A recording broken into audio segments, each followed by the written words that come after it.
머리가 너무 아파요. 근데 이렇게 강의했다가는 두 번 다시 그 회사에 다시 가서 강의할 수 있을까요? 안 그러죠. 그럴 것 같아요. 네.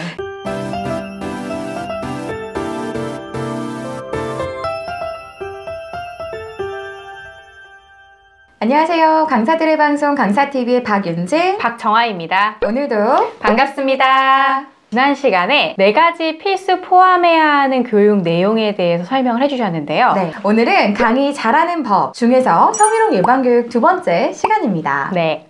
오늘은요, 오프닝부터 좀 알려드리려고 해요. 정아 강사님 강의 시작하실 때 보통 오프닝 어떻게 많이 하세요? 보통 인사하고 자기소개하고 간단하게 이제 아이스 브레이킹, 얼음 깨기를 좀 하고 이렇게 시작을 하는 편이죠. 네, 대부분 강사님들이 그러실 거라 생각합니다. 오늘 교육의 필요성과 중요성, 그리고 교육으로 몰입하기 이전에 주의 집중을 하는 단계가 바로 오프닝 단계죠. 네. 오프닝 단계에서 많이 하시는 실수가 강의와는 관계없는 이야기로 라포 형성을 하다가 갑자기 강의를 시작하자마자 질문을 합니다. 오늘 날씨 정말 갑자기 비도 오고 네, 센치하네요. 봄비가 오고요. 센치했었는데 여러분 보니까 또 열정이 옵니다. 좋습니다. 자, 여러분 성희롱이 뭐라고 생각하시나요?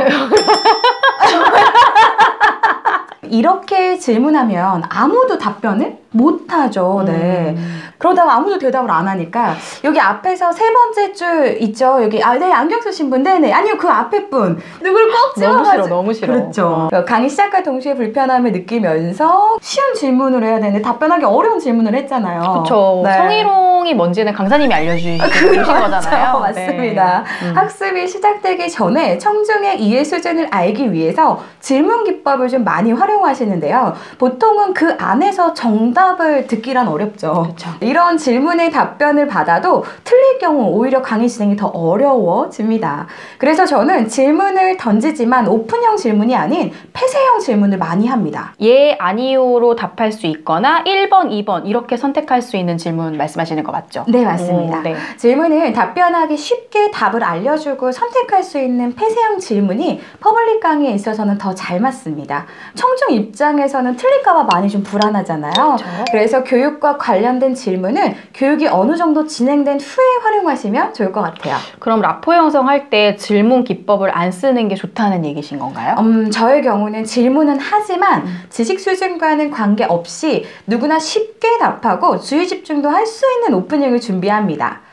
그럼 제가 성희롱 예방교육을 할 때 활용하는 오프닝을 좀 보여드릴까요? 오픈하시는 건가요? 하기로 했잖아요.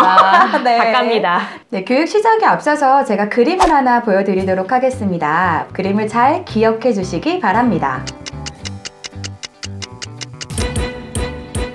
퀴즈를 드리겠습니다. 강아지는 가게 밖에 있었을까요? 안에 있었을까요? 가게 안에 커플은 몇 쌍이었을까요? 막걸리는 팔고 있었나요? 네, 강아지는 가게 밖에 있었네요. 커플은 한 쌍이 있었고요. 막걸리는 팔고 있었습니다.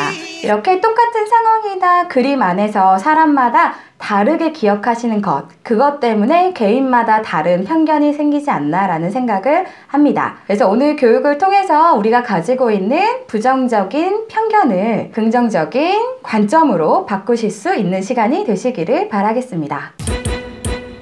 그림을 보여드리고 퀴즈를 내서 정답을 맞추시면 간혹 로또 같은 거 선물로 드리기도 하고요. 그러면서 라포 형성을 하고 교육에 대한 전반적인 내용을 알려드리면서 시작합니다. 이렇게 오프닝을 한 후에 교육이 들어가면 청중들이 교육에 집중해 주시는 것이 확연히 다른 것을 느낄 수 있을 것 같습니다. 네, 맞아요. 그럼 법령은 어떻게 좀 풀 수 있을까요? 뭔가 생각만 해도 좀 지루하고 그런데 또 기대도 됩니다. 네. 교육에 필수로 포함해야 하는 내용은 첫 번째가 직장 내 성희롱에 관한 법령이었죠. 법령은 정말 많기 때문에 고객사에 맞는 법령을 컨택하시고 내용을 구조화해 주시는 것이 중요합니다. 남녀고용평등과 일가정, 양립지원에 관한 법률, 여성발전기본법, 국가인권위원회법, 헌법, 민법, 형법, 청소년의 성보호에 관한 법률 등 정말 다양한 법령이 있었죠.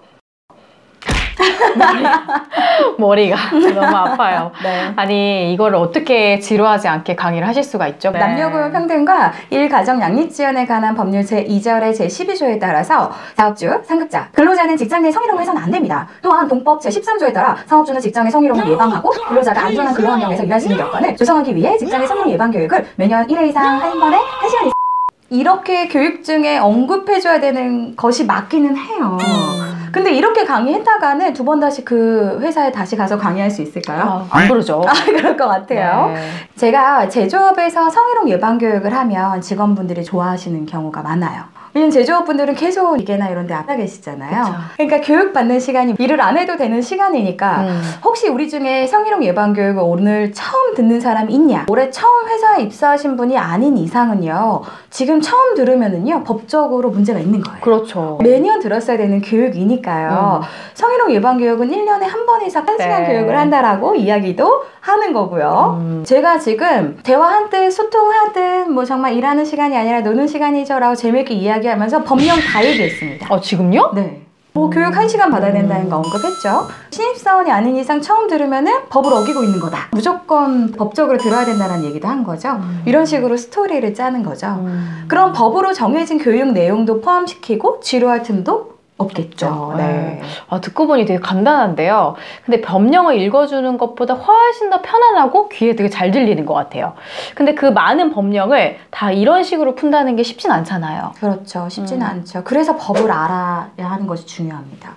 사실 법을 잘 이해해야 스토리를 연결할 수가 있고 스토리가 있어야 교육에 몰입할 수가 있는 거죠. 네. 작은 차이가 명품을 만든다 뭐 이런 말이 떠오르네요. 감사합니다. 네. 깨알팁인 것 같으면서도 굉장한 노하우인 것 같습니다. 벌써 마무리를 할 시간이에요. 맞아요. 지루할 틈 없이 잘 왔나요? 앞으로 몇 편 정도 더 있죠? 좀 더 많을 것 같습니다. 모든 내용을 다 담을 수 있을 때까지 성희롱 예방교육 컨텐츠를 계속해서 기획하겠습니다. 자, 다음 시간에는 법령을 풀어내는 방법에 대해서 좀 꼼꼼하게 마저 알려드리도록 할게요. 네, 다음 시간도 궁금합니다.